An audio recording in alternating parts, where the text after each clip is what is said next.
जब भी ईद उल अजहा या बकरीद आती है तो ज्ञान बंटना शुरू हो जाता है कि जीव पर प्रेम कीजिए, जीवों से प्रेम कीजिए, उनकी हत्या नहीं कीजिए। ये उस देश की हालत है जहाँ पर 74% से ज़्यादा लोग मांसाहारी हैं। माना जाता है कि इस देश में 14% मुसलमान हैं।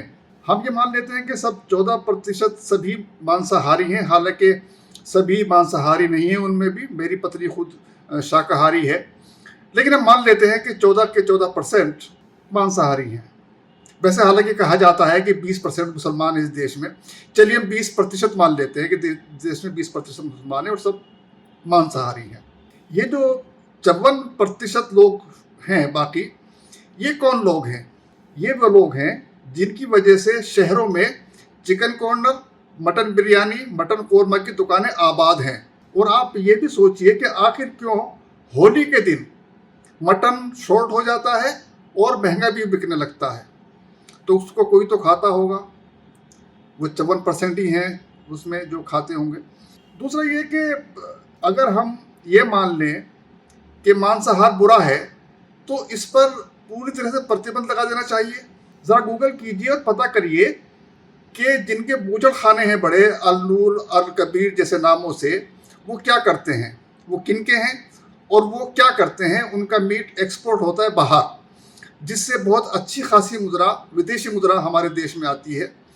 क्या सरकार इन बूचड़ खानों पर प्रतिबंध लगा सकती है? नहीं लगा सकती, क्योंकि उससे हमें विदेशी मुद्रा मिलती है। सरकार एक प्रयोग करे कि 5 साल के लिए इस देश में पूर्ण रूप से प्रतिबंध लगा दे, कोई जीव हत्या नहीं होगी, और 5 साल बाद देखिएगा कि क्या हालत हो जाएगी। वो जो जानवर हैं जो जमा हो जाएंगे, जो नहीं कटेंगे, वो इतने हो जाएंगे कि जो हमारा खाना है, इंसानों का खाना जो है, वो जानवर चट कर जाएंगे। अभी भी आप देखते होंगे जो छुट्टा जानवर हैं वो खेत की बर्बाद करते हैं, खेत के खेत बर्बाद कर देते हैं। नील गायों के बारे में भी ऐसे ही कहा जाता है। किसान पूरी पूरी रात छुट्टा जानवरों को अपने खेतों से बाहर करता है अपनी फसल बचाने के लिए।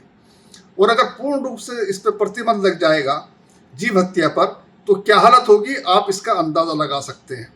तो इसलिए लॉजिकल बात कीजिए, वो बात कीजिए जो हो सकती हो। प्रकृति का संतुलन है, उसको बनाना पड़ता है। हर चीज़ का अपना महत्व है।